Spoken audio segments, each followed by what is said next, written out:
లూకాసు వార్త 14వ అధ్యాయము. విశ్రాంతి దినమున ఆయన భోజనము చేయుటకు పరిసయ్యుల అధికారులలో ఒకని ఇంటిలోనికి వెళ్ళినప్పుడు ఆయన ఏమి చేయునో అని వారాయనను కనిపెట్టుచుండిరి. అప్పుడు జలోదర రోగము గల ఒకడు ఆయన ఎదుట ఉండెను. యేసు విశ్రాంతి దినమున స్వస్థపరచుట న్యాయమా కాదా అని ధర్మశాస్త్రోపదేశకులను పరిసయ్యులను అడుగగా వారూరకుండిరి. అప్పుడాయన వానిని చేరదీసి స్వస్థపరచి పంపివేసి, మీలో ఎవని గాడిదయైనను ఎద్దైనను గుంటలో పడిన ఎడల విశ్రాంతి దినమున దానిని పైకి తీయడా అని వారినడిగెను. ఆ మాటలకు వారు ఉత్తరము చెప్పలేకపోయిరి. పిలువబడిన వారు భోజన పంక్తిని అగ్రపీఠములు ఏర్పరచుకొనుట చూచి ఆయన వారితో ఈ ఉపమానము చెప్పెను. నిన్నెవరైనను పెండ్లి విందుకు పిలిచినప్పుడు అగ్రపీఠము మీద కూర్చుండవద్దు. ఒకవేళ నీకంటే ఘనుడు అతని చేత పిలువబడగా నిన్నును అతనిని పిలిచినవాడు వచ్చి ఇతనికి చోటిమ్మని నీతో చెప్పును. అప్పుడు నీవు సిగ్గుపడి కడపటి చోటున కూర్చుండసాగదువు. అయితే నీవు పిలువబడినప్పుడు నిన్ను పిలిచినవాడు వచ్చి, స్నేహితుడా, పైచోటికి పొమ్మని నీతో చెప్పులాగున నీవు పోయి కడపటి చోటున కూర్చుండుము. అప్పుడు నీతో కూడా కూర్చుండు వారందరి ఎదుట నీకు ఘనత కలుగును. తన్ను తాను హెచ్చించుకొను ప్రతివాడును తగ్గింపబడును, తన్ను తాను తగ్గించుకొనువాడు హెచ్చింపబడునని చెప్పెను. మరియు ఆయన తన్ను పిలిచిన వానితో ఇట్లనెను, నీవు పగటి విందైనను రాత్రి విందైనను చేయునప్పుడు నీ స్నేహితులనైనను నీ సహోదరులనైనను నీ బంధువులనైనను ధనవంతులకు నీ పొరుగువారినైనను పిలువవద్దు. వారు ఒకవేళ నిన్ను మరలా పిలుతురు గనుక నీకు ప్రత్యుపకారము కలుగును. అయితే నీవు విందు చేయునప్పుడు బీదలను, అంగహీనులను, కుంటివాండ్రను, గుడ్డివాండ్రను పిలువుము. నీకు ప్రత్యుపకారము చేయుటకు వారికేమీయూ లేదు కనుక నీవు ధన్యుడవగుదువు. నీతిమంతుల పునరుత్థానమందు నీవు ప్రత్యుపకారము పొందుదువని చెప్పెను.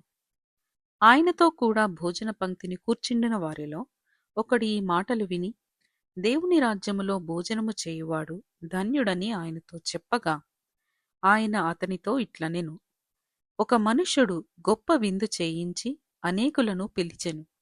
విందు కాలమందు అతడు, ఇప్పుడు సిద్ధమై ఉన్నది, రండని పిలువబడిన వారితో చెప్పుటకు తన దాసుని పంపెను.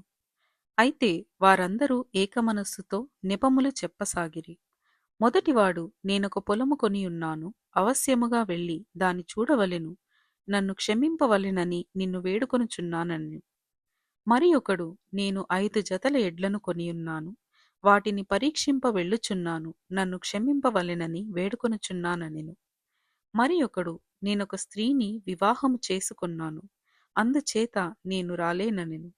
అప్పుడా దాసుడు తిరిగి వచ్చి ఈ మాటలు తన యజమానునికి తెలియజేయగా, ఆ ఇంటి యజమానుడు కోపపడి, నీవు త్వరగా పట్టణపు వీధులలోనికిని సందులలోనికి వెళ్ళి బీదలను, అంగహీనులను, కుంటివారిని, గ్రుడ్డివారిని ఇక్కడికి తోడుకొని రమ్మని ఆ దాసునితో చెప్పెను. అంతట దాసుడు, ప్రభువా, నీవాజ్ఞాపించినట్టు చేసితిని గాని ఇంకనూ చోటున్నదని చెప్పెను.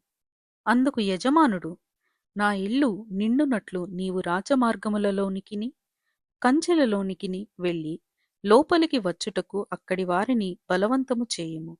ఏలయనగా పిలువబడిన ఆ మనుషులలో ఒకడును నా విందు రుచి చూడడని మీతో చెప్పుచున్నానెను. బహుజన సమూహములు ఆయనతో కూడా వెళ్ళుచున్నప్పుడు ఆయన వారి తట్టు తిరిగి, ఎవడైనను నా యొద్దకు వచ్చి తన తండ్రిని, తల్లిని, భార్యను, పిల్లలను, అన్నదమ్ములను, అక్కచెల్లెండ్రను, తన ప్రాణమును సహా ద్వేషింపకుంటే వాడు నా శిష్యుడు కానేరడు. మరియు ఎవడైనను తన సిలువను మోసుకొని నన్ను వెంబడింపని ఎడల వాడు నా శిష్యుడు కానేరడు.